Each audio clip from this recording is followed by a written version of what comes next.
essa presença palpável, esse Deus atingível, esse Deus que você consegue alcançar, Ele só é possível num lugar onde Ele é desejado. Por isso fala para quem está do seu lado, deseje Ele noite e dia até você morrer. O segredo para o nosso coração é desejar Ele o tempo todo. Tudo que você deseja, você busca. O que você ama muito, você paga um preço para encontrar. O que você ama muito, você faz de tudo para poder estar perto. Quantos de vocês são casados e amam muito o seu cônjuge? Não sei se tem algum casado que não levantou a mão, né? Mas eu também sou casado. Estava falando com a minha esposa hoje à tarde. Estou morrendo de vontade de encontrar com ela. Estou até considerando a possibilidade de terminar aqui e já voltar hoje para casa, porque eu não estou aguentando de saudade dela. E meu irmão, quando a gente é apaixonado por algo, você está disposto a fazer tudo para estar perto do que você é apaixonado. Agora eu sou apaixonado por ela, porque eu desejo ela, eu desejo estar com ela. Quando você é apaixonado por Deus, você vai desejar estar com Ele. Você vai se mover na direção dEle e automaticamente Ele vai se mover na sua direção. Amém? Eu queria ler um texto com você. Se você trouxe a sua Bíblia ou você tem o seu aplicativo no seu celular, abra comigo a sua Bíblia no livro de Mateus. Eu ainda não acostumei com esse negócio de vocês gritar quando eu estou falando o texto ainda. Eu me assusto toda vez.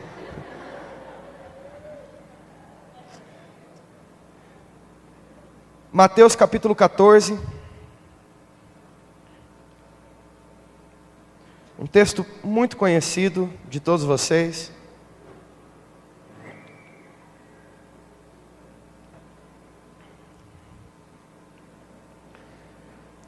Mateus capítulo 14, a partir do versículo 22. Esse texto vai falar para nós a respeito de quando os discípulos entram no barco e passam por uma tempestade, e Jesus vem caminhando por sobre as águas para se encontrar com eles. Eu sei que você conhece muito bem esse texto, mas eu quero ler ele contigo. Mateus capítulo 14, a partir do verso 22. Quem achou de célula? A palavra de Deus nos fala assim: e logo em seguida, ordenou Jesus que os seus discípulos entrassem no barco, e fossem adiante para o outro lado, enquanto ele despedia a multidão. Despedida a multidão, Jesus subiu ao monte para orar em particular. E ao cair da tarde, estava ele ali sozinho. Entretanto, o barco em que estavam os discípulos já estava no meio do mar, sendo atingido pelas ondas, porque o vento era contrário. Então, na quarta vigília da noite, dirigiu-se Jesus a eles, andando por sobre o mar. E então os discípulos, vendo Jesus caminhar sobre o mar, assustaram-se, dizendo: é um fantasma, e gritaram de medo. Jesus, porém, imediatamente lhes disse: coragem, sou eu, não tenham medo. E então Pedro lhe respondeu: Senhor, se és tu, manda-me ir ter contigo por sobre as águas. E então Jesus disse a ele: vem. E Pedro, descendo do barco, andou por sobre as águas para ir ter com Jesus. Amém? Feche seus olhos. Eu queria orar mais uma vez contigo.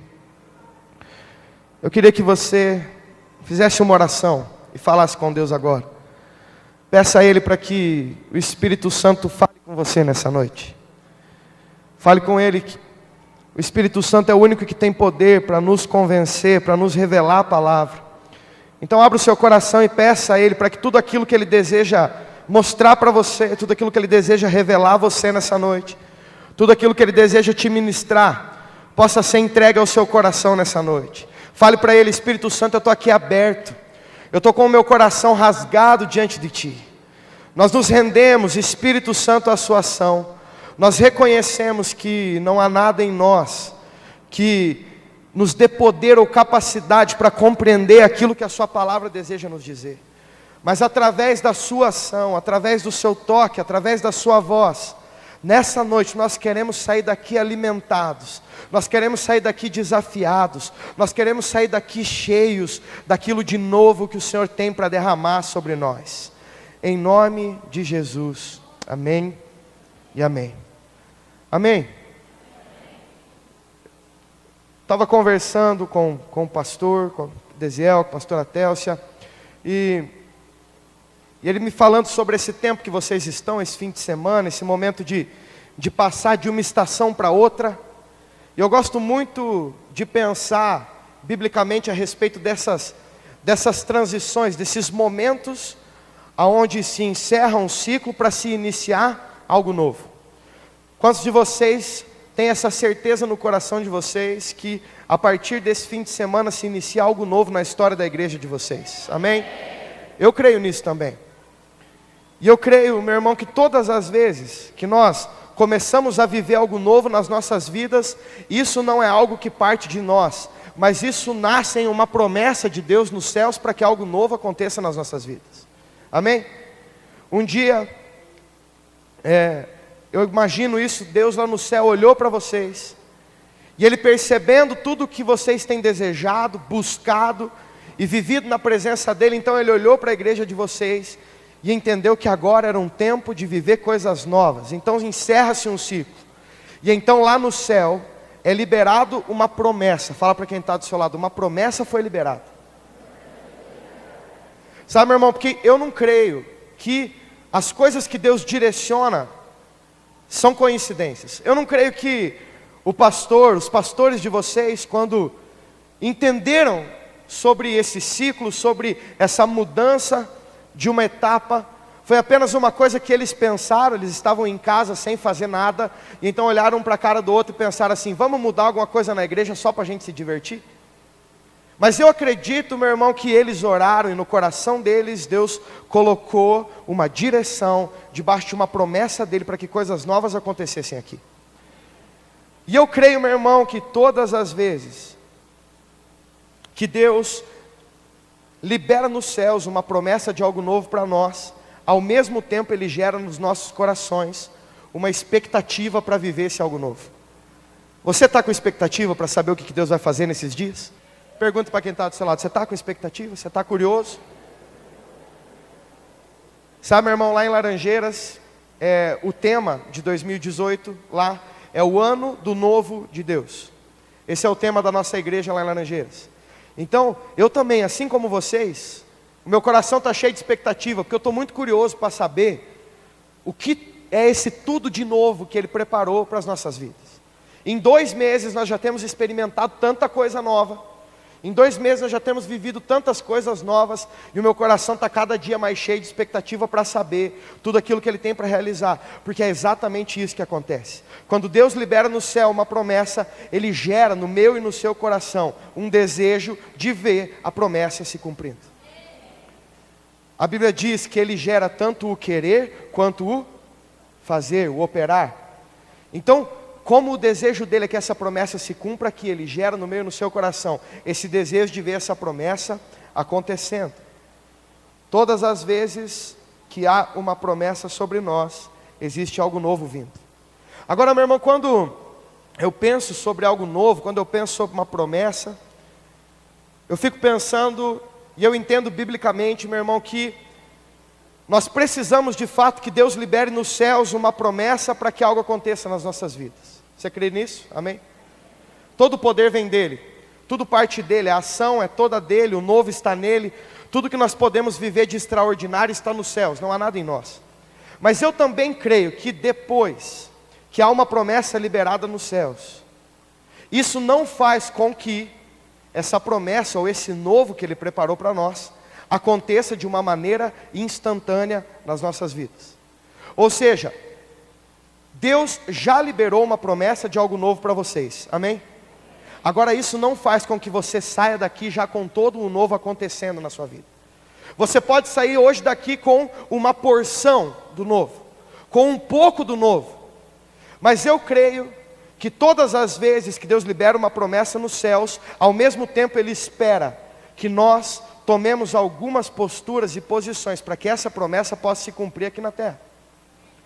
E quando eu penso nisso, meu irmão, eu poderia falar sobre vários personagens da Bíblia para exemplificar, mas para mim tem um, que é um dos que mais mexe comigo.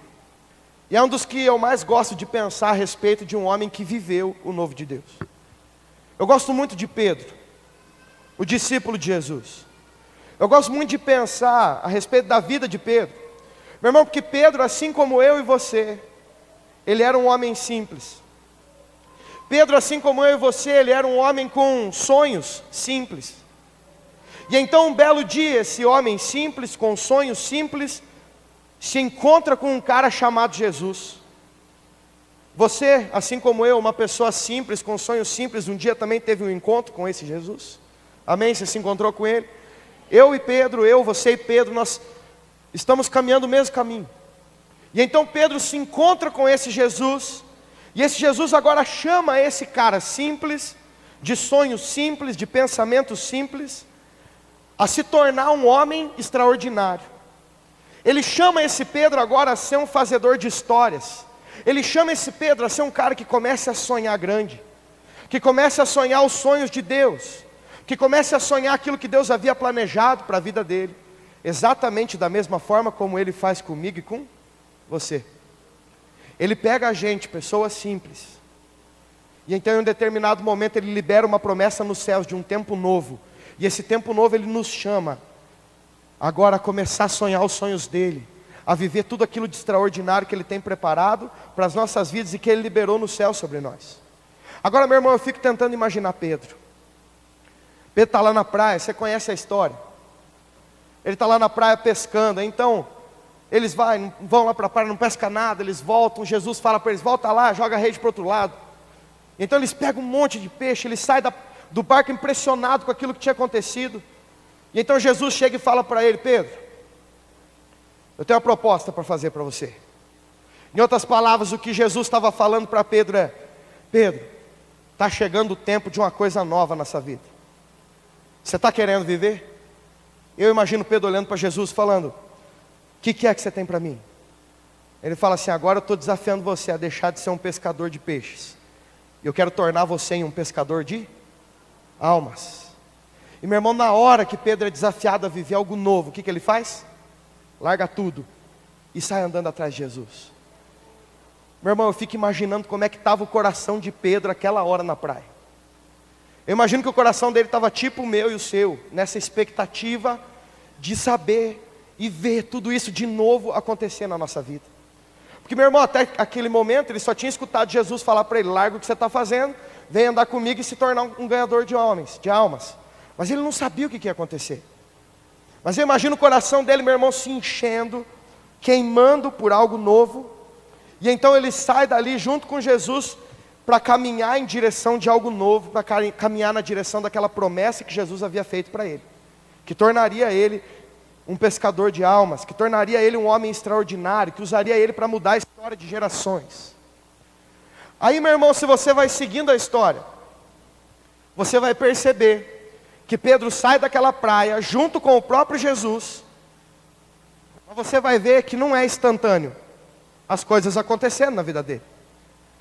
Aquele novo extraordinário que Jesus disse que faria, não acontece de maneira instantânea. Pedro sai daquela praia e começa a andar com Jesus.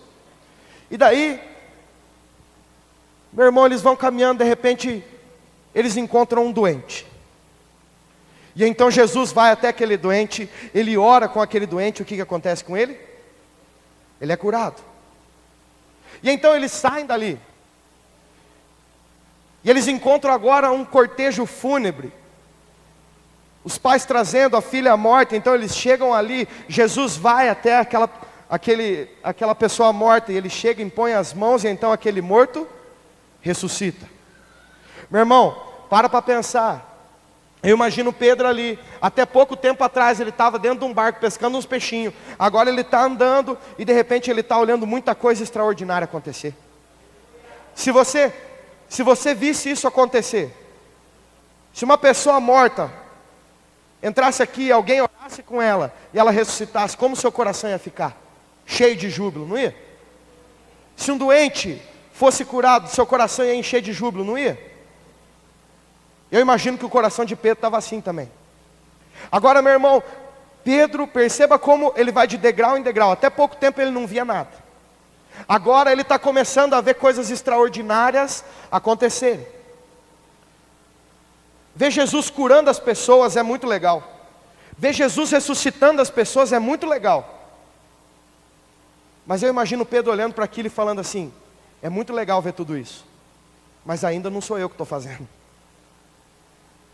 Jesus disse que faria coisas extraordinárias através de mim, que me usaria para que algo sobrenatural acontecesse. Eu estou vendo esse sobrenatural acontecer, isso é muito legal, mas ainda não é comigo.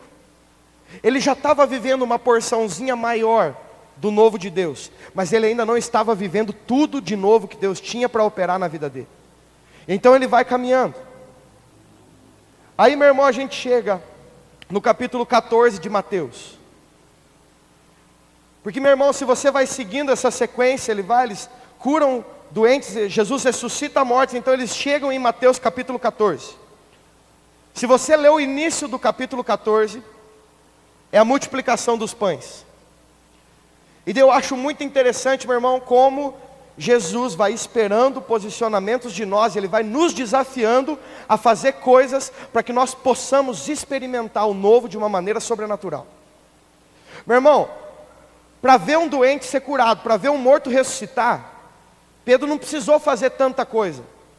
Na verdade, ele largou as coisas dele e andou com Jesus. Depois disso ele não fez nada, Jesus fez tudo, ele só estava junto. Jesus curou, Jesus ressuscitou. O serviço de Pedro foi estar andando com Jesus. Se você estiver andando com Jesus, você vai ver coisas extraordinárias acontecerem, amém? Mas fala para quem está do seu lado: se você não se mover, você vai ver o extraordinário acontecer através da vida dos outros. Você vai ver, mas não vai ser com você. Meu irmão, Pedro estava ali, ele estava andando, ele estava do lado de Jesus, aonde Jesus ia, ele ia atrás. Mas isso não custou muita coisa para ele. Ele não teve que colocar a mão em ninguém, ele não teve que orar com ninguém, ele não teve que tomar frente de nada. Ele ficou do lado, olhando, e Jesus ia lá, colocava as mãos, e o extraordinário acontecia. E daí, meu irmão, a gente chega no capítulo 14 de Mateus. Você conhece bem a história, eles estão reunidos, uma multidão. Mais de 5.000 pessoas escutando Jesus pregar. E então a Bíblia diz que o tempo passa. Eles estão ali já há algum tempo. O sol está muito quente. Eles estão com fome. E então, meu irmão, a Bíblia diz que os discípulos se reúnem. E eles vão até Jesus. E eles falam uma coisa para Jesus. Eles falam assim: mestre. Em outras palavras, o que eles queriam dizer é: o senhor não percebeu que está todo mundo com fome, está super calor, o senhor já está pregando faz umas 4 horas.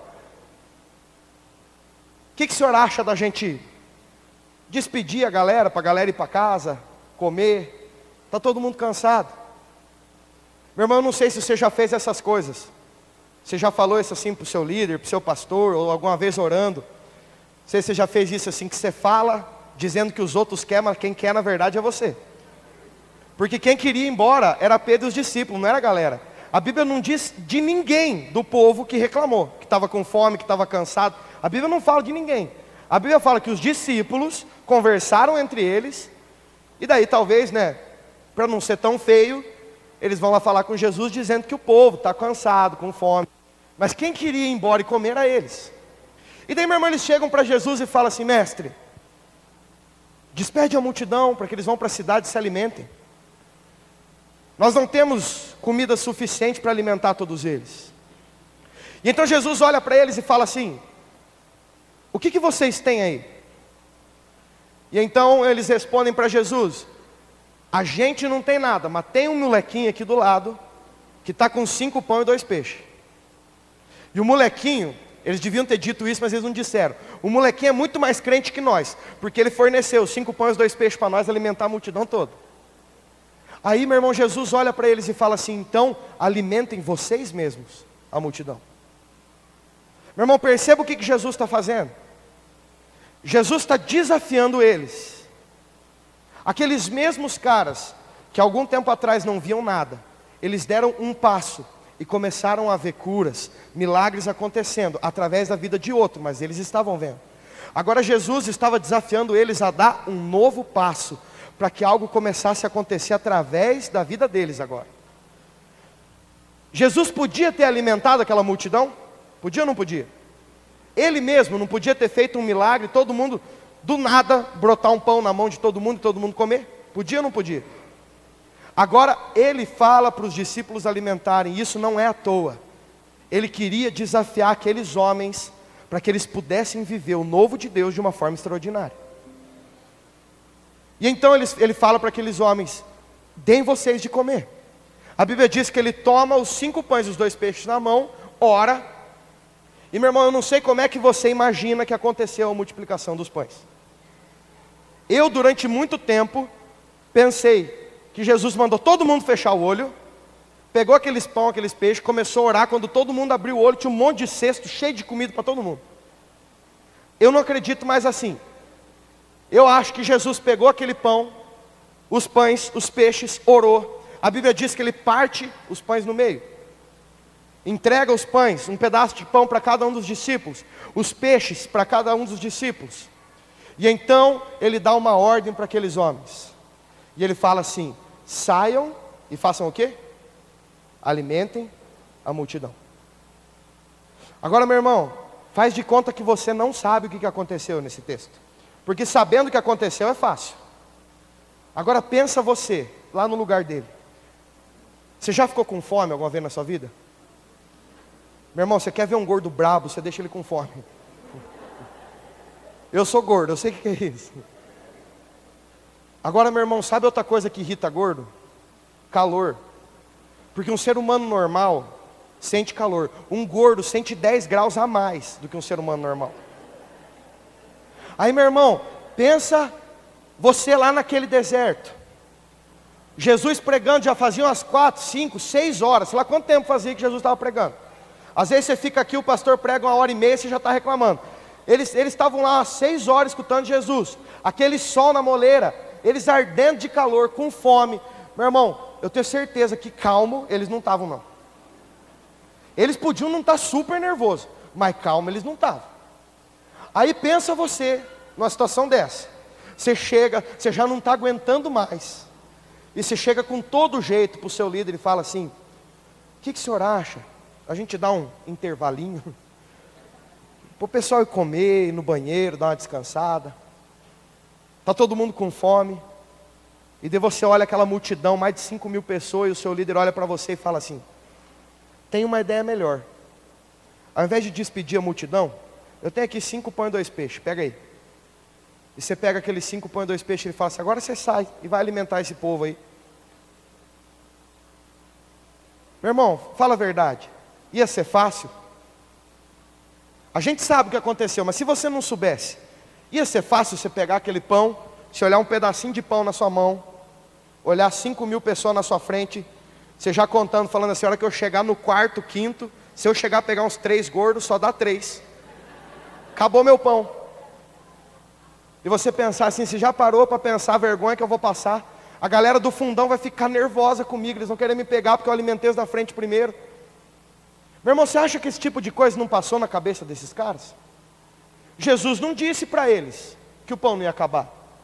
Jesus deu meio pão na mão deles e falou, vai e dá de comer. Agora esses caras, diante de um desafio de Jesus para que experimentassem algo novo e extraordinário, ao invés de serem dominados pelo medo, pelos questionamentos, pela insegurança, pela dúvida, eles decidiram dar um passo de fé. Eles pegam aquele pão, aqueles peixes, e eles saem no meio da multidão. E meu irmão, sabe como é que eu acredito então que as coisas aconteceram? Eu acredito que eles saíam com aquele pão na mão, e eles iam tirando um pedaço de pão, e dava para um, tirava um pedaço e dava para outro, tirava um pedaço e dava para outro, e o pão continuava do mesmo tamanho o tempo inteiro. E eu acho que isso é tão verdade, que a Bíblia diz que no final, quando todo mundo comeu, sobrou 12 cestos cheios. Eu acho que aqueles caras acharam aquilo tão divertido, que eles ficavam tirando pão no final para ver se uma hora não acabava. Até que encheu 12 cestos. Aí meu irmão, pensa agora, aonde estava o tamanho da fé desses caras? Esses caras que alguns dias atrás não tinham visto nada. E então eles deram um passo e começaram a ver curas, milagres acontecendo. Na vida dos outros, mas eles viram. E agora Jesus desafia eles a dar um novo passo. E quando eles dão esse passo, eles começam a ver na mão deles coisas sendo multiplicadas. Você já viu coisa multiplicar na sua mão? Eu já vi. Eu já contei aqui a outra vez que eu tive. Mas uma vez eu estava voltando de Curitiba. Eu tinha um pouco de gasolina no tanque. E quando eu fui ver o dinheiro que eu tinha R$30. E de Curitiba até Laranjeiras são 5 pedágios. E mais o combustível. Então, obviamente, o dinheiro que eu tinha não ia dar para chegar em Laranjeiras. E então, a hora que eu estava saindo, eu não tinha de onde tirar dinheiro, não tinha cartão, não tinha nada naquela época. Estava eu e mais alguns outros amigos. Nós fizemos uma oração saindo de Curitiba. Nós falamos: Deus, nós viemos aqui porque o Senhor nos disse para vir para cá.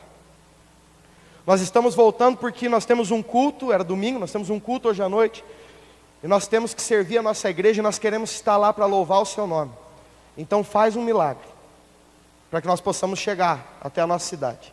E começamos a viagem. Quando nós estávamos chegando no primeiro pedágio, saindo de Curitiba, eu estava sentado de caroneiro, tinha um cara dirigindo, eu de caroneiro e uma menina que estava atrás, ela que estava com o dinheiro. Quando a gente estava chegando no pedágio, essa menina tirou da bolsa o dinheiro. Os R$30, uma nota de 10 e uma nota de 20. E então, ela entregou na minha mão esse dinheiro, eu fiquei com o dinheiro na minha mão, até a gente chegar no pedágio. Quando nós chegamos no pedágio e estacionamos o carro, eu peguei e coloquei o dinheiro na mão do cara que estava dirigindo. Quando eu larguei o dinheiro na mão dele, tinha uma nota de 20 e uma de 50. Foi na minha mão. Eu vi acontecer. Meu irmão, quando Deus desafia a gente a fazer coisas e você decide dar um passo, você começa a ver coisas novas e extraordinárias acontecendo na sua vida. Esses homens experimentaram algo de extraordinário ali. Eles foram desafiados a viver algo novo. Algo novo foi liberado no céu sobre eles. E quando eles deram um passo, isso foi derramado sobre a vida deles. Você precisa entender uma coisa, meu irmão. O novo de Deus, o que Ele preparou de novo para a sua vida, vai esticar você, vai desafiar você, vai exigir de você algumas posturas. Fala para quem está do seu lado: o novo não vem de graça. Você precisa entender uma coisa: a salvação, ela é de graça. Mas o novo de Deus, ele não vem de graça. O novo de Deus, ele vai exigir de você. Ele vai te esticar, te provar. Porque nós precisamos tomar algumas posturas para que o novo aconteça de maneira plena na nossa vida. Você vai ter a escolha nesses dias de experimentar um pouco do novo ou tudo de novo. Pergunto para quem está do seu lado: o que você quer? Um pouco ou tudo? Quantos de vocês querem provar tudo de novo que Deus tem? Amém?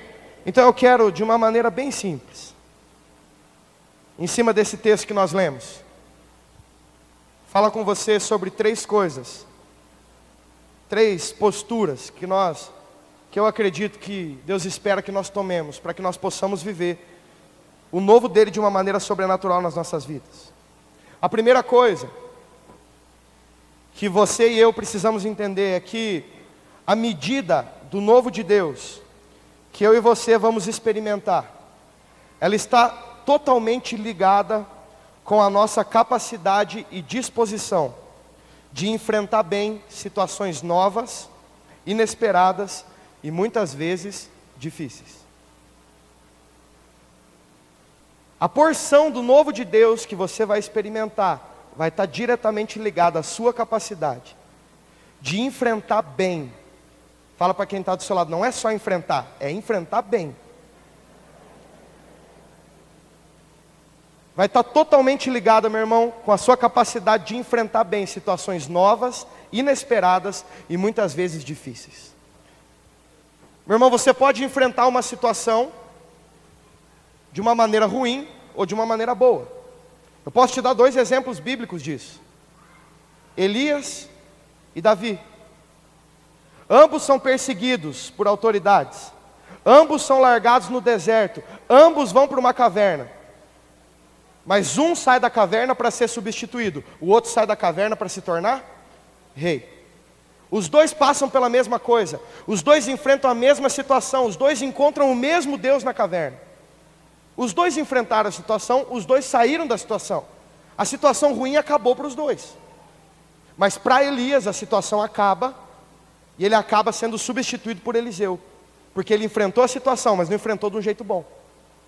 Agora Davi passa pela situação, e ele sai daquela caverna, junto com um exército que ele formou dentro daquela caverna. E ele sai dali para se tornar o maior rei da história de Israel. Por isso, meu irmão, que a porção do novo de Deus sobre a minha e a sua vida, ela está totalmente ligada à minha e a sua capacidade de enfrentar bem situações novas, inesperadas e muitas vezes difíceis. Mateus capítulo 14 fala uma coisa muito interessante no primeiro versículo que nós lemos, verso 22. Se você não está com a sua Bíblia aberta, não precisa abrir, eu vou ler de novo para você. A Bíblia fala que eles estavam reunidos. Lembra que eles estavam na multiplicação dos pães, acabou tudo, os 12 cestos cheios. Quando acabou toda aquela situação, versículo 22, a Bíblia fala assim: logo em seguida, Jesus ordenou aos discípulos que entrassem no barco. Olha o que a Bíblia está dizendo. Aqueles caras foram para aquele barco porque eles queriam ir? Não. A Bíblia diz que quem mandou eles ir para dentro daquele barco? Jesus. Meu irmão, Jesus não mandou eles ir para lá à toa. Você precisa entender que o processo, o desafio para eles viverem tudo de extraordinário ainda continuava. A multiplicação dos pães foi só um passo.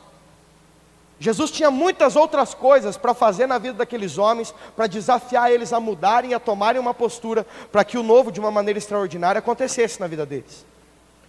Então no verso 22 a Bíblia fala que Jesus manda os 12 discípulos entrarem naquele barco e ir para o meio do mar sozinho. Jesus não foi junto. Ele mandou os 12 entrarem e irem para o meio da tempestade. Eles tomam aquele barco e vão direto para uma tempestade. Meu irmão, você sabe bem a história, vários deles eram pescadores. Com certeza aqueles homens, quando entraram naquele barco, eles começaram a olhar o tempo. Devia estar um tempo mais ou menos igual ao que fez hoje aqui em Londrina, essa chuvarada. E eles olharam para aquilo e um falava para o outro: não vai dar bom isso aí não. Hoje não está um dia bom para navegar. Hoje não é um dia adequado para a gente sair para o meio do mar. Mas Jesus mandou, nós estamos indo. Ele mandou a gente alimentar aquela multidão. Você viu o que aconteceu na nossa mão? A gente nunca tinha visto um milagre desse acontecer na nossa mão. Meu irmão, perceba, antes eles viam Jesus fazer. Na multiplicação dos pães, uma situação difícil, desafiadora, o medo, o calor, a fome, aquela multidão olhando para eles. Então agora eles se posicionam e vivem algo novo. Logo depois disso, agora eles se encontram no meio de uma tempestade, e foi o próprio Jesus quem mandou eles para lá. Meu irmão, para mim, o motivo de muitas vezes nós perdermos as coisas que Deus preparou para nós, não é porque Deus não quer nos dar, não é porque nós não temos um lugar preparado onde a presença dEle habita e possa dar o que Ele planejou para as nossas vidas. Muitas vezes nós não recebemos e vivemos tudo aquilo que Ele preparou para nós, pelo simples fato de que quando uma situação nova, inesperada e principalmente difícil nos pega, nós às vezes não nos posicionamos de uma maneira boa diante delas, e nós acabamos perdendo o que Deus tem preparado para as nossas vidas. Você quer um exemplo bom? Quantos de vocês já ganharam presente de alguém? Quantos de vocês gostam de ganhar presente de alguém? É bom ganhar presente, não é? Eu ganhei um violão essa semana. Fiquei muito feliz. Eu estava orando para comprar um violão. Eu tenho uma lista dos equipamentos que eu ainda preciso, e eu oro em cima daquilo para que Deus me dê condições de poder comprá-los. E então eu estava orando por um violão. E semana passada, na quarta-feira, eu estava junto com a minha esposa, e eu orando por aquilo. À noite nós tivemos uma reunião com os pastores. Quando eu saí daquela reunião, um menino me mandou uma mensagem no WhatsApp, e me contando que Deus tinha falado com ele, em oração naquele dia, para ele dar o violão dele para mim. Agora, meu irmão, o que esse menino talvez não saiba é que há 8 anos atrás eu tinha um violão, e eu dei esse violão. E alguns anos depois eu dei mais 2 guitarras. Eu tinha um baixo, eu dei um baixo também. Eu tinha 2 pedais e dei 2 pedais. Para mim, meu irmão, eu fico feliz quando eu ganho coisas, mas eu fico feliz de ver o extraordinário de Deus acontecendo, por fazer coisas novas e inesperadas e às vezes difíceis. Eu fico feliz por tomar barcos que às vezes eu não gostaria de tomar. Aqueles discípulos com certeza não gostariam de entrar naquele barco. Pedro, como um bom pescador, olhando a tempestade que estava vindo, dentro dele ele não queria entrar naquele barco. Mas ele tomou debaixo de uma palavra de Deus, porque ele sabia que caminhando debaixo dessa palavra ele viveria algo novo e extraordinário. Receber um violão para mim foi muito fácil. Eu nunca vi alguém que vai receber um presente, olhar para quem está dando e falar assim, não quero receber, eu não gosto de ganhar presente. Eu nunca vi, meu irmão, quando uma pessoa chega para outra e fala assim, ó, Deus falou comigo para eu te dar uma oferta. Deus falou comigo para eu te dar meu violão, para eu te dar minha Bíblia, para eu te dar meu carro, sei lá. Eu nunca vi uma pessoa que ouve o outro falando isso e falar assim, não, meu irmão, acho que isso aí não é de Deus, não. Vamos orar melhor, eu não estou sentindo no meu coração que é para eu ganhar essas coisas. Quando a pessoa vem, meu irmão, você já chora, fala, Senhor, obrigado, o Senhor ouviu minha oração. Mas, meu irmão, fala a verdade, quando Deus pede para a gente dar as coisas, às vezes a gente olha esse barco que Deus está pedindo para a gente entrar, a gente começa a pensar, mas não sei se eu quero pegar esse barco não. Eu suei tanto para conseguir comprar isso aqui. Eu batalhei tanto para ter isso aqui que eu tenho, agora Deus está me pedindo para dar. Às vezes, meu irmão, Deus desafia você a ir atrás de alguma pessoa, a ir a algum lugar, a fazer contato, a começar uma célula em algum determinado lugar. E quando foi para alguém vir atrás de você, te ganhar para Jesus, te cuidar, expulsar os seus demônios, limpar você, tratar a sua casa, a sua família, a sua vida, você não reclamou. Foi muito bom. Mas a hora que Ele põe um barco diante de você e fala assim, pega você o barco agora, e vai cuidar de outras pessoas. Vai ganhar outras pessoas para Jesus. Às vezes a gente olha para esse barco e não sei se eu quero pegar. Meu irmão, você precisa entender que se você quiser viver algo novo, existem coisas que vão precisar mudar na sua vida. E essas situações novas nem sempre são situações agradáveis. As situações novas nem sempre são situações fáceis de se viver. Aqueles homens estavam diante da possibilidade de viver algo extraordinário de Deus para eles. Andar sobre as águas. Mas para que eles pudessem viver esse algo extraordinário, eles precisavam entrar naquele barco e estar disposto a encarar uma situação nova, inesperada e difícil. Pergunto para quem está do seu lado, você está disposto a encarar bem essas coisas? Meu irmão, eu não sei quais são as situações que Deus vai colocar diante de você. Eu não sei quais são as situações que Deus vai pedir para você. Eu não sei quais são os barcos que Deus vai pedir para você entrar. O que eu posso dizer para você é, não se assuste com a tempestade, mas pegue o barco que Ele te pedir para pegar e caminhe na direção do extraordinário dele para a sua vida. Fale para quem está do seu lado, não se assuste com a tempestade, entre no barco. Meu irmão, eu não sei o que Deus vai te pedir, e eu nem vou ficar falando muito sobre isso.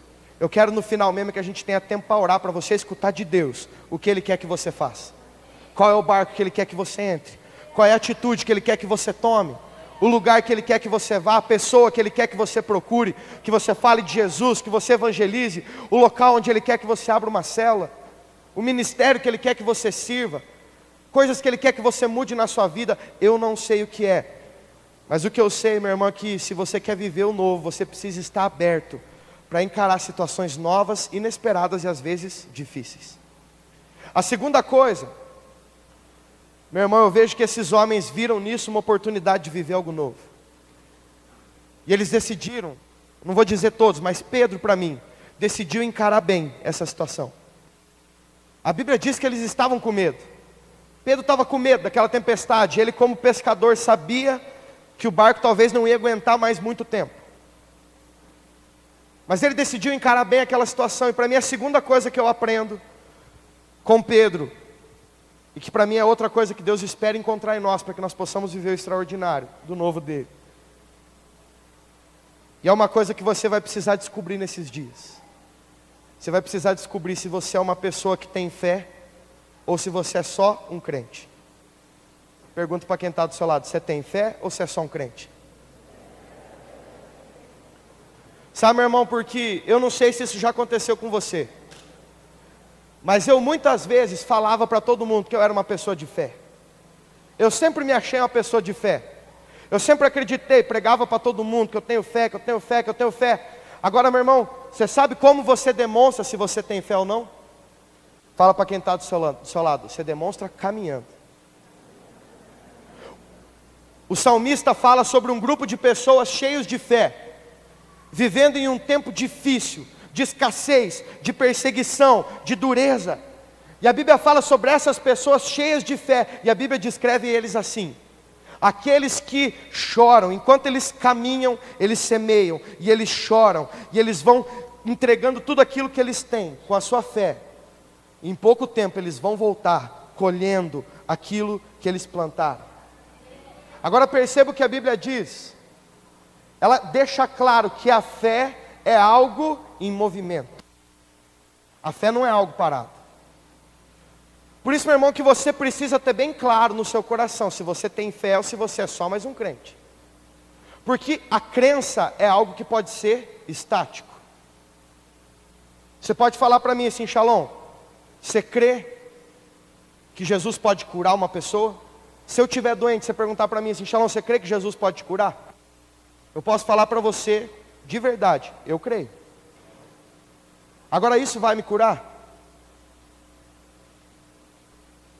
A Bíblia deixa claro que todas as vezes que Jesus cura homens, Ele desafia essas pessoas a manifestarem a fé. Ele encontra um cego, ele gospe na lama, enfia a lama nos olhos do cara, e ele fala para ele assim: agora sai daqui, vai até naquele tanque.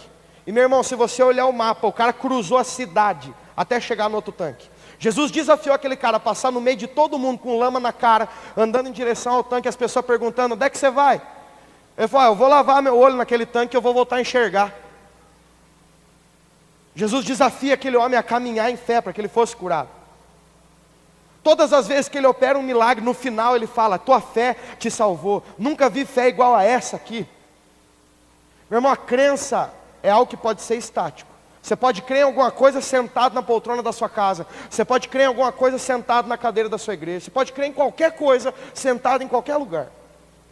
Se você não sabia, até o diabo crê que Deus é Deus. Até o diabo crê que Jesus é Jesus. Agora, isso não gera diferença nenhuma na vida do diabo. Por quê? Porque crença é estática, agora a fé é movimento. Quando Jesus vem andando por sobre as águas, ele olha naquele barco, os discípulos enxergam ele andando. A Bíblia fala que os discípulos ficam com medo, porque eles acham que é um fantasma.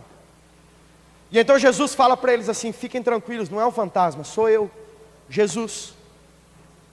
E na hora que Jesus responde, aqueles 12 homens acreditam que ele é Jesus.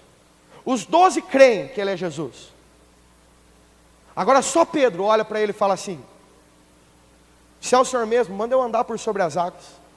Já que o Senhor, em outras palavras para mim, isso não é o que a Bíblia, não está escrito aqui, mas é o que eu acredito que Pedro estava querendo dizer. Para mim, Pedro estava olhando, talvez lembrando do que tinha acontecido na multiplicação dos pães. E quando ele olha Jesus andando sobre as águas, talvez Pedro já estava entendendo todo esse desafio de Jesus para ele, para viver algo novo e extraordinário. Ele olha para Jesus e fala assim: já que foi o Senhor que colocou a gente no meio dessa bagunça toda aqui, me dá uma palavra para eu andar sobre as águas. Me deixa fazer uma coisa que ninguém fez. Me deixa experimentar uma coisa nova que ninguém experimentou. Meu irmão, os 12 do barco creram. Mas teve um, apenas um, que viveu uma coisa extraordinária. Os outros 11 viram Pedro andando sobre as águas. Assim como Pedro, algum tempo atrás, viu Jesus curando, viu Jesus ressuscitando. Mas agora Pedro, tomado por fé, fala para Jesus: Jesus, eu só preciso de uma palavra sua, mais nada. Eu só preciso de uma palavra. Se me dá uma palavra para eu andar, eu vou. E Jesus fala para ele: então vem, Pedro. E aquele Pedro começa a caminhar por sobre as águas. A sua crença pode ser vivida de uma maneira estática, mas você não pode dizer que você tem fé, se a sua fé não te faz levantar e se mover. Quantos de vocês querem ver essa igreja cheia, essa cidade transformada por Jesus? Amém? Agora, isso vai exigir de você que a sua fé te faça levantar daqui e começar a transformar a história dessa cidade. Ah, pastor, mas vai ter tempestade, vai ter perseguição. Pedro também tinha tempestade. Sabe o que ele fez? Andou por cima delas. Ah, mas não é fácil. As pessoas não estão querendo. Isso é desculpa de quem só crê. Quem tem fé Não fica olhando para a desculpa, começa a caminhar por cima das dificuldades. A segunda coisa que eu e você vamos precisar entender, meu irmão, é que além da gente estar disposto a passar por situações novas de um jeito bom, você precisa estar disposto a encher o seu coração de fé para fazer qualquer loucura que Deus pedir para você fazer. 2011, eu trabalhava em uma usina hidrelétrica. Laranjeiras é um lugar que não tem muitos empregos onde você pode ganhar um bom salário. Mas a usina é um desses lugares. Eu passei num concurso, trabalhava nessa usina. E eu saía às 7 horas da manhã todo dia, pegava um ônibus. A usina fica a 40 quilômetros de Laranjeiras. Eu sei que para vocês que moram em cidade grande, 40 quilômetros não é nada. Mas para nós, em 40 quilômetros, nós passamos em 5 municípios diferentes. Então 40 quilômetros para nós é longe. Então, eu pegava o ônibus lá às 7 da manhã, descia para a usina, ficava lá até às 6 da tarde e retornava para casa. Eu ficava lá o tempo inteiro, não voltava para almoçar, almoçava lá embaixo. E eu levantava antes em casa, fazia o meu devocional, orava em um desses tempos. Orando, clamando a Deus e pedindo a Ele para que eu pudesse viver algo novo, para que eu pudesse experimentar algo novo na minha célula, para que eu pudesse ver algo novo acontecer na nossa igreja, para que eu pudesse ver algo novo acontecer no meu ministério, na minha vida. E eu clamando isso, um desses dias eu acordei e lá orando, e Deus falou para mim assim: Shalom, o que você está disposto a me dar? E eu falei para ele: Senhor, eu estou disposto a te dar qualquer coisa. Em outras palavras, a pergunta que ele estava fazendo para mim é: a sua fé te permite caminhar por cima de qual tempestade? E eu falei para ele: qualquer coisa. Então ele falou para mim: então desce hoje para o seu trabalho e pede demissão. E na hora, meu irmão, eu saí, desci, cheguei lá na usina, preenchi minha carta, entreguei para o meu chefe. Não falei com ninguém. Eu saí do meu quarto, eu nem fui pegar o ônibus, eu peguei o carro, desci de carro, pedi demissão, subi, de volta para casa. Quando eu cheguei em casa, contei para os meus pais. Eu não era casado ainda, eu morava com eles ainda. E quando eu cheguei em casa e contei para os meus pais, meu irmão, a reação deles não foi nem um pouco boa. Meu pai ficou algum tempo sem conversar comigo. Nesse pouco tempo que ele ficou sem conversar comigo, ele me fez 2 perguntas. Ele falou para mim assim um dia: como é que você vai viver, Shalom? Você vai trabalhar na igreja? E eu falei para ele assim: eu vou lá ajudar no que precisar. Ele falou: quanto você vai ganhar? Eu falei: nada. Eu conversei com o pastor Cezinha, a igreja não tem condição de me pagar nada, mas eu vou ficar lá ajudando de graça. E a segunda pergunta que ele me fez, eu estava começando a namorar a Camila. Ele falou para mim assim: como é que você vai casar com essa menina? E foi isso. Ele não falou mais comigo. Ficou um tempo sem conversar direito comigo. Minha mãe, um pouco mais calma, não gostou nem um pouco, mas depois ela veio, orou comigo, falou: se foi Deus que falou para você sair, vai dar tudo certo. Meu irmão, tinha um monte de gente, eu não sei se era minha mãe que mandava, eram as pessoas, mas teve um monte de gente que me ligava, queria conversar comigo: você está ficando louco, volta lá, pede para eles voltar atrás, você não assinou sua rescisão ainda, não faz isso, você é maluco. Meu irmão, depois disso, eu fiquei 10 meses trabalhando na igreja sem ganhar nada. Depois de 10 meses eu comecei a ganhar R$300, e fiquei um tempão ganhando R$300. Mas esse tempo foi o tempo que a minha célula mais cresceu. Foi o tempo que eu mais formei meus discípulos. Foi o tempo onde as bases e os pilares do meu ministério foram formadas. Foi o tempo que eu mais pude passar tempo na torre, orando e lendo a palavra, me aprofundando na presença dele.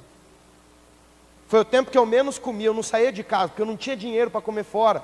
E se eu pedisse dinheiro para o meu pai, para comer fora, estava feita a briga, porque era o que ele estava esperando para poder falar comigo. Meu irmão, eu não saía, as pessoas me chamavam para sair, eu não ia. Porque não tem essa história assim, tipo, eu vou lá e não como nada. Gordo não aguenta essas coisas. Então eu já não saía, eu ficava em casa. Meu irmão, passei 10 meses sem sair. Eu chamava os meus amigos para ir lá em casa tomar um tererê, que pelo menos a água e o suco meu pai não ligava de eu pegar lá em casa. E daí, meu irmão, eu ficava com eles ali, saía, fui vivendo. Eu tinha pouca coisa. Depois disso, Deus me mandou dar mais da metade do meu guarda-roupa. Eu abri meu guarda-roupa, tinha coisas lá, ele falou assim: ó, essa metade é aquele, não mandou escolher. Ele falou: metade de cá, tira tudo. Eu tirei tudo e pus em cima da cama. Ele falou: agora começa a dar isso aí, para quem você vê na frente. Peguei e comecei a dar, meu irmão, dei minhas roupas, dei meus tênis, o que eu tinha. Foi nesse tempo que eu dei uma das minhas guitarras. Ele foi me pedindo, eu fui dando. Meu irmão, não era fácil. Dentro de mim, sabe o que eu via? Eu via coisas de mim saindo, mas eu não via coisas chegando. Eu via aquela tempestade acontecendo, e eu pensava, Senhor, que hora que eu vou começar a viver esse novo que o Senhor falou para mim? Aquele dia no meu quarto eu pedi para viver algo extraordinário, mas até agora eu só estou vendo gente brigando comigo, me xingando, eu dando as coisas. Mas de repente, meu irmão, uma chave virou, e aquilo que Deus tinha preparado nos céus começou a cair, e as coisas começaram a acontecer. Logo depois eu abri uma célula numa cidade chamada Cantagalo. Eu e a Camila namorávamos ainda na época, e ela abriu uma célula lá também. Nós começamos a formar uma igreja lá, formamos um casal de discípulos, abrimos uma igreja, pastoreamos aquele lugar durante 2 anos, formamos os nossos discípulos, hoje eles pastoreiam aquela cidade. 200 pessoas se reúnem naquele lugar. Nós podemos viver algo extraordinário na nossa vida. Meu irmão, não foi fácil, não tem sido fácil todas as vezes que Deus me desafia a dar algum passo de fé em cima de algo louco. Eu não sei o que Ele vai pedir para você. Eu não sei o que Ele vai te desafiar a fazer. Agora o que eu posso te dizer é, faça o que Pedro fez. Fale para ele, Senhor, é isso que você quer de mim? É, então você tem uma palavra dele, é o que você precisava. Mete o pé por cima das ondas e sai andando sobre as águas. Que daqui a pouco, todo mundo que te chamou de louco vai estar vendo você viver o extraordinário. Porque aquele que crê, vê as coisas acontecerem sentado com os outros. Mas aquele que tem fé, experimenta o sobrenatural acontecendo com ele. Porque quem tem fé caminha sobre as águas. E a terceira e última coisa, para que a gente possa orar, é que além de você passar bem pelas situações, e além de você viver uma vida cheia de fé, o que você precisa é ficar atento aos detalhes que Deus quer te mostrar, para que o propósito dele se cumpra na sua vida. Meu irmão, eu não sei se você é assim, mas eu acho que a maioria das pessoas dá muita pouca atenção para os detalhes. Hoje a gente vive uma geração onde tudo é tão rápido, tão acessível, é tão próximo a nós, que nós perdemos a capacidade de namorar as coisas, de observar os detalhes, de observar tudo que há de belo nas coisas, os detalhes das belezas das coisas. Várias vezes eu gosto de, quando a gente vai para algum casamento, alguma coisa, quando a Camila se arruma bem assim para ir para um casamento, negócio, eu gosto de pedir para ela ficar um pouco parada assim, só para eu ficar observando. Eu gosto de ficar olhando cada detalhe dela. Sabe por quê, meu irmão? Porque eu não quero nunca me acostumar com a pessoa do meu lado. Eu quero me apaixonar por ela todo dia. E daí, meu irmão, eu acho que a gente vai vivendo uma vida tão cheia de coisas que a gente vai perdendo a capacidade de prestar atenção nos detalhes que são fundamentais para que a minha e a sua vida possa, para que na minha e na sua vida possa acontecer o novo e extraordinário de Deus. Quantos aqui já montaram um quebra-cabeça? Quantos de vocês, nesse processo de montar um quebra-cabeça, no meio do negócio, você precisava de uma bendita de uma peça para continuar o quebra-cabeça, e você parece que testou todas as que tinha e nenhuma se encaixava? Fui só eu que achei que o quebra-cabeça veio com defeito, que tinha uma peça a menos? Sabe, meu irmão, tem algumas coisas na nossa vida, e essas coisas são os detalhes, que são essas peças no meio do quebra-cabeça, que se você não perceber e não encaixar ela ali, todo o restante do extraordinário não pode acontecer, porque essa peça fica faltando. Meu irmão, Pedro larga a pesca, larga o barco, as redes, começa a andar com Jesus. Ele começa a ver doente ser curado, morto ressuscitar. Daqui a pouco ele começa a ver pão multiplicar na mão dele. Agora ele entra num barco, ele anda sobre as águas. Meu irmão, pensa o tamanho que foi alargado a fé de Pedro na hora que ele andou sobre as águas. Eu imagino que a fé de Pedro era como se fosse 2 estacas, uma aqui e outra aqui. A hora que ele andou sobre as águas, ele pegou uma estaca e arremessou lá longe, assim, ó. Imagina o que aquele homem não ia acreditar que Jesus podia fazer na vida dele, depois de ter experimentado aquilo de andar sobre as águas. Agora, meu irmão, ele sai, ele anda sobre as águas, passa um tempo, Jesus é crucificado e morre. Pedro nega Jesus. Agora você precisa lembrar de uma coisa. Pedro viveu muitas coisas extraordinárias, não viveu? Quantos de vocês queriam ver o pão multiplicar na mão? Vocês queriam ver gente curando? Queria? Morto ressuscitando? Queria? Você queria andar sobre as águas? Queria? Foi coisa extraordinária que Pedro viveu, não foi? Agora, meu irmão, você precisa lembrar de uma coisa. No dia que Jesus chamou Pedro, Ele fez uma promessa para Pedro, de algo novo e extraordinário. O que Ele disse que faria na vida de Pedro? Que Ele tornaria Pedro um pescador de almas. Essa promessa ainda não tinha acontecido na vida de Pedro. Esse era o novo extraordinário de Deus para ele. Andar sobre as águas era legal. Ver o pão multiplicar era legal. Tudo isso fazia parte do processo do novo. Mas o extraordinário, o lugar onde Deus queria que Pedro chegasse para viver a plenitude do novo, era transformar ele de um pescador de peixes em um pescador de almas. Mas no dia que Jesus morre, Pedro ainda não era um pescador de almas. Pelo menos a Bíblia não diz de ninguém que Pedro tinha ganhado para Jesus. E daí, meu irmão, eu quero que você abra sua Bíblia comigo, eu quero ler um último texto com você. Livro de João, capítulo 20.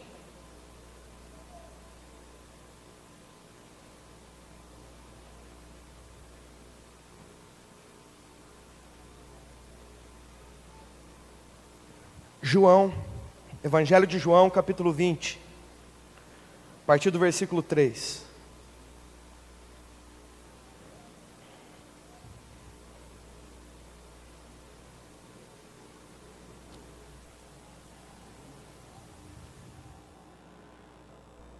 João 20, a partir do versículo 3. Eu quero que você preste atenção comigo no que esse texto diz. A Bíblia diz assim, João 20, verso 3. Aqui, só para você entender o contexto, Jesus tinha morrido, os discípulos saíram, Jesus ressuscitou, duas mulheres viram Jesus ressuscitado, elas voltam até os discípulos, contam para eles que elas tinham visto Jesus, e então nesse momento que elas contam é onde começa esse texto que nós vamos ler. João 20, verso 3 fala assim, então Pedro saiu correndo junto com outro discípulo e foram até o sepulcro. Os dois correram juntos, mas o outro discípulo correu mais depressa do que Pedro e chegou primeiro até o sepulcro. Abaixando-se, ele viu no chão os lençóis de linho que Jesus estava envolto, mas ele não entrou na caverna. Então chegou Simão Pedro que o seguia. Ele entrou no sepulcro e viu no chão os lençóis. E ele também viu o lenço que envolvia a cabeça de Jesus. E o lenço não estava junto com os lençóis, mas o lenço estava dobrado num lugar à parte. Fala para quem está do seu lado, fique atento aos detalhes. Meu irmão, para pensar como é que Pedro estava nesse dia. Lembra disso, ele viveu muita coisa extraordinária. Mas assim como você sabe que Deus tem uma promessa do novo para você, Pedro sabia que tinha uma promessa do novo de Jesus para ele que ainda não tinha acontecido. E então, meu irmão, Pedro está lá. Olha o contexto do que essa história, no qual essa história acontece. Pedro tinha negado Jesus 3 vezes. Ele não teve tempo de se encontrar com Jesus de novo, para pedir perdão, para abraçar Jesus mais uma vez. Ele tinha se arrependido do que ele fez, mas ele não pôde conversar com Jesus de novo. Ele estava triste, com certeza ele estava meio desesperado, sem saber o que fazer da vida. Tanto é que a Bíblia diz que, depois que Jesus morreu, os caras encontram ele no barco, fazendo aquilo que ele tinha deixado de fazer para andar com Jesus. Ele voltou a pescar, tão perdido que ele estava sem saber o que ele ia fazer da vida dele. Eu imagino meu irmão Pedro nesses dias pensando, eu errei com ele, eu neguei ele, eu não tive a oportunidade de pedir perdão para ele. Mas principalmente, ele disse que algo extraordinário aconteceria na minha vida e eu não sei mais se vai acontecer. Ele morreu, eu não sei mais o que fazer, ele me disse que me tornaria um pescador de almas, mas eu ainda não sou. Eu vi muita coisa legal acontecer, mas a promessa do extraordinário ainda não aconteceu. Meu irmão, eu imagino esse Pedro angustiado, desesperado. E eu imagino ele assim, sabe por quê? Porque quando essas mulheres encontram com eles, e contam para eles que elas viram Jesus ressuscitado, a Bíblia diz que esse Pedro sai correndo. Ele está tão louco para poder ver Jesus, para conversar com ele, que ele sai correndo para ver se isso é verdade. E então, meu irmão, o texto que a gente leu diz que Pedro e um outro discípulo saíram correndo. Agora presta atenção numa coisa comigo. A Bíblia diz que eles chegam no lugar onde Jesus estava enterrado, naquele sepulcro. O outro cara que estava com Pedro chega antes. E então a Bíblia diz que ele para na porta do sepulcro, ele olha para dentro. E ele enxerga lá dentro os lençóis que envolviam o corpo de Jesus jogados no chão. Aquele homem dá uma olhada, ele vê que Jesus não está ali. Ele vê aqueles lençóis, ele vira as costas e sai. Presta atenção nisso. Agora Pedro chega logo depois. Entra no mesmo sepulcro. Ele entra lá, ele vê que Jesus não está lá. Ele vê os lençóis no chão. Mas a Bíblia diz que Pedro viu uma coisa que o outro discípulo não viu. O que a Bíblia fala que ele viu? Um lenço que estava dobrado e colocado num lugar à parte. Ou seja, um detalhe. Pedro prestou atenção num detalhe que aquele outro discípulo não prestou. E meu irmão, isso fez toda a diferença para ele. Porque meu irmão, talvez isso não faça muito sentido para você. E nem para mim. Porque na nossa cultura isso não tem simbologia nenhuma. Mas para Pedro, aquele detalhe fazia todo sentido. Na cultura dele, a cultura dizia o seguinte, que quando um servo trabalhava na casa de um senhor, e então ele servia a comida à mesa do seu senhor, e ele colocava toda a comida ali, e ele saía do lugar onde o seu senhor e a sua família iam se alimentar, e ele ficava num lugar à parte, observando, caso eles precisassem de algo. E a cultura dizia que, quando o seu senhor levantasse da mesa, tomasse o seu lenço, limpasse as suas mãos, os lábios, amassasse o lenço, soltasse em cima da mesa ou da cadeira, de qualquer jeito, ele estava dando um sinal para o seu empregado, dizendo assim: eu já terminei, você pode vir aqui e tirar o alimento. Agora, a tradição dizia que, quando o Senhor levantasse da mesa, dobrasse o lenço, e colocasse ele em um lugar à parte na mesa, e levantasse e saísse, o que ele estava dizendo para o seu servo é: pode esperar, porque eu já estou voltando. Quando Pedro entra naquela caverna, ele não vê só um lençol no chão e uma caverna vazia. Ele vê um detalhe, um recado fundamental que Jesus deixou para ele. Todo mundo passou sem perceber aquele lenço, mas Pedro, quando olhou aquele lenço, aquele detalhe gritou para ele.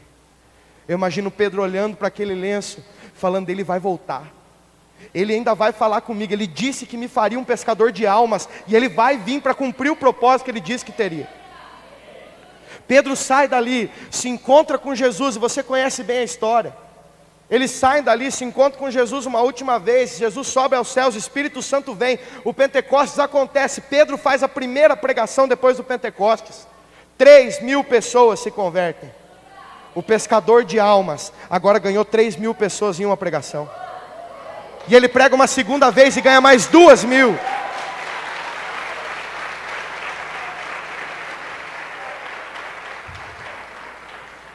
Meu irmão, a minha pergunta para mim e para você é: quais são os detalhes que a gente está deixando de perceber?